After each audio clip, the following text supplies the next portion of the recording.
Fala rapaziada, tudo tranquilo? Estamos chegando para mais um vídeo no canal. Nesse momento vou estar comentando com vocês, galera, sobre Flamengo e Cruzeiro 0 a 0 amargo no Maracanã. O jogo que tinha uma expectativa lá em cima, acho que todo mundo pensou que seria um jogaço, um jogo maneiro, um jogo diferente. Não foi tanto por esse lado e eu vou explicar para vocês aqui os motivos, porquês, olhando o lado não só do Flamengo, mas também do Cruzeiro, até porque vamos colocar que o Flamengo vacilou em não ter aproveitado uma oportunidade de vencer um jogo de 6 pontos no Maracanã, um jogo decisivo, um jogo, digamos que valendo título, e por outro lado, assim, deixaria o Cruzeiro um pouco mais distante na briga pelo título. Sabe? O Flamengo tinha essa oportunidade, se apresentou, isso no Maracanã lotado, no finalzinho do jogo ali o Flamengo com o jogador a mais, e por outro lado, assim, o Cruzeiro que segue vivo na competição. E tem muitos jogos pela frente aí, e é um campeonato que ainda não acabou, mas hoje o Flamengo poderia abrir uma vantagem na ponta, sabe? E não aconteceu. Vem comigo nessa resenha que eu vou explicar para vocês aqui muitas coisas assim, e muitas percepções assim sobre esse duelo. Antes mesmo de estar comentando com vocês um pouquinho mais sobre esse assunto, Flamengo, Cruzeiro, Maracanã, eu vou te convidar a fazer sua inscrição no canal, que é muito importante para fortalecer. Falo isso a cada vídeo, vocês que me acompanham aqui diariamente estão acostumados, cada resenha que eu trago para vocês aqui. Antes de comentar para valer todas essas coisas, deixa esse recado que é importantíssimo, que é fundamental. Dá uma olhadinha nas playlists que tem muita coisa boa sobre futebol. Eu vou deixar o lema que vocês já estão acostumados a cada vídeo. Avisa lá que o Jonathan Lucas tem um canal no YouTube, é verdade, pode espalhar pra geral. Galera, vamos começar falando aqui que era aquele jogo assim que, pô, tinha uma expectativa lá em cima, né, cara, pra ser o jogo. Tanto que eu falei que o Flamengo vacilou, assim, vou explicar esse vacilou entre aspas do Flamengo. Eu vacilei também, mas vacilei da maneira literal, porque eu queria estar na arquibancada para ver esse jogo. Tava lá para comprar o ingresso domingo, deixei passar. Quando eu fui correr atrás do ingresso terça-feira, não tinha mais nada. Só o Maracanã Mais, que é um valor absurdo, não dá para eu pagar, sabe? Eu fiquei na bronca, eu falei, caraca, pô, porque eu vou ficar de fora desse jogo, pô, não é possível.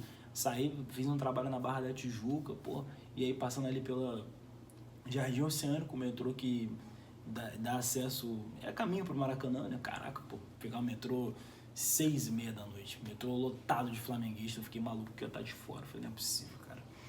E tipo, eu pensei que ia ser o jogaço que eu falo assim, com a Arrascaeta brilhando, com o Samuel Lino desequilibrando, o Plata, o Saul, o Jorginho, por outro lado assim, o Caio Jorge balançando a rede, o artilheiro do campeonato, o Matheus Pereira decidindo, o Gabigol vindo do banco para roubar a cena. Pensei que fosse por esses fatores, não foi tanto por esse lado, sabe? E tem muitas coisas para comentar assim sobre o Flamengo, o quanto que pro Flamengo assim ficou o terceiro empate seguido no Maracanã no Brasileiro. Isso é algo assim que tem que ser ligado de alerta assim. Pode até olhar assim, pô, mas e a vitória fora de casa contra o Corinthians no domingo? Ok, tranquilo, mas tô falando do Maracanã, de um time que tá brigando por título, de um time que tem que manter a regularidade e nos últimos 3 jogos no Maraca empatou. Então isso tem que ser ajustado, isso tem que ser revisto, assim, de verdade, quanto ao Flamengo, entendeu? E era um jogo complicado, era um jogo difícil, por muitos momentos foi equilibrado, nos momentos o Flamengo teve mais chances assim para marcar, só que se apresentou muitas vezes um jogo que tava a cara de um centroavante ali pro Flamengo, de um 9, no caso o Pedro.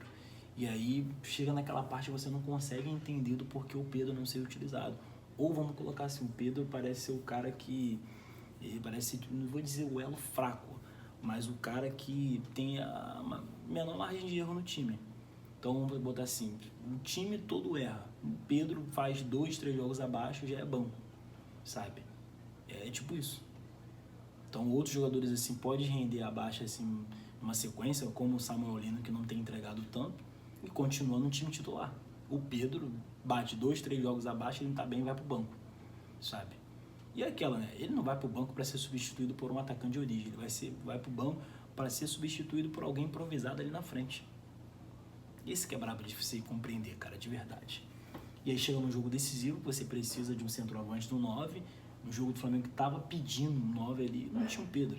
Será que com o Pedro em campo poderia ser diferente? Pode ser que sim, pode ser que não também.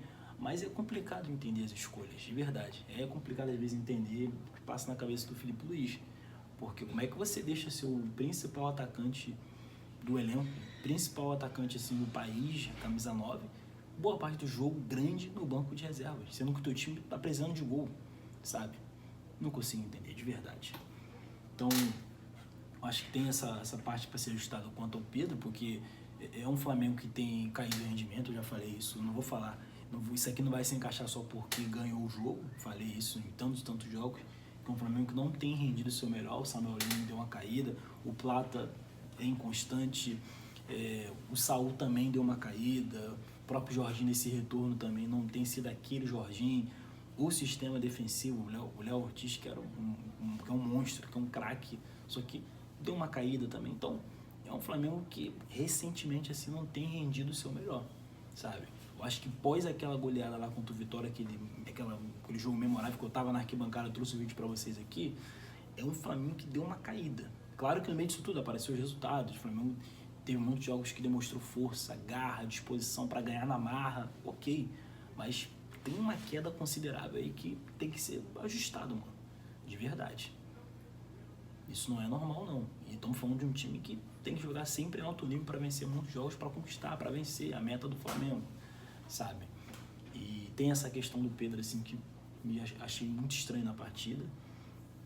E por outro lado, assim, um Cruzeiro que lutou, um Cruzeiro que brigou, e que eu acho que o Leonardo Jardim poderia ter arriscado a mística do Gabriel Barbosa no Maracanã, entendeu? Do Gabigol. Eu acho que foi um Cruzeiro mais que, tipo assim, o Cruzeiro veio pro Rio para não perder, sabe? Veio pro Rio para sair daqui vivo. Porque se o Cruzeiro perdesse pro Flamengo, o Cruzeiro ia ficar muito atrás na disputa por título. Então, a missão do Cruzeiro foi concluída. Saiu do Rio com empate. Fora que na próxima rodada o Cruzeiro tem um jogo teoricamente mais tranquilo, se eu não me engano, contra o Sport. Então, o Cruzeiro saiu vivo daqui e o Flamengo tem jogo grande pela frente aí, tem confronto direto com o Palmeiras. Então, a rodada, assim, os jogos que vem pela frente aí pode favorecer o Cruzeiro. Então, a missão do Cruzeiro era vir no Maracanã, não sair com a derrota. E os caras conseguiram. Mas eu acho que, ainda assim, pro Cruzeiro, podia ter arriscado mais pelo fator Gabigol no Maracanã, sabe? Acho que era um jogo, assim, que poderia ter sido, poderia ter sido mais utilizado, não praticamente esses minutos finais, entendeu? Então, no geral, você para ver, assim, que era um jogaço, era um jogão, que todo mundo pensou que seria pelo que o Flamengo joga na temporada, pelo que o Cruzeiro tem jogado, e acabou que no final não foi nada disso. Não correspondeu mesmo às expectativas, passou acho que bem distante, assim, 0x0 magro, sabe? E um jogo assim que os dois atacantes poderiam ter sido muito mais utilizados. Tanto o Pedro no Flamengo quanto o Gabigol. Teve o Caio Jorge também que teve chance, finalizou, o Matheus Pereira também finalizou, ok, mas, pô, Gabriel Barbosa, Maracanã, pô, acho que o Leonardo Jardim vacilou nesse quesito, assim, nessa parte.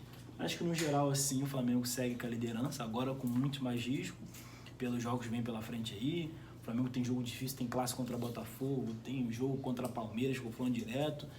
O Cruzeiro, pelo que eu dei uma olhada aqui na teoria, tem uma tabela um pouco mais tranquila, e hoje era a chance do Flamengo abrir uma vantagem na liderança.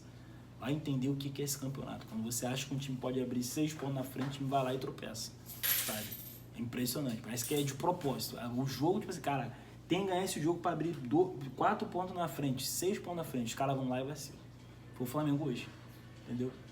E era um jogo difícil, jogo complicado, mas tinha que ganhar. E se apresentou uma oportunidade para ganhar, sabe? Foi um Flamengo que foi abaixo, um Flamengo, mesmo sendo abaixo, esteve mais próximo de vencer em muitos momentos que o Cruzeiro. Não venceu, e agora a gente nem sabe como é que vai ser pela frente aí. Vem confronto direto, o Cruzeiro tem seus jogos também, mas o fato é que esse jogo 0x0, Flamengo e Cruzeiro, esses dois times que estão voando na temporada, poderia ter sido muito melhor, de verdade. É isso, rapaziada. Deixa um comentário aqui, diz aqui o que vocês acharam dessa resenha, se inscreve no canal para fortalecer, para ajudar. É isso, rapaziada. Tamo junto.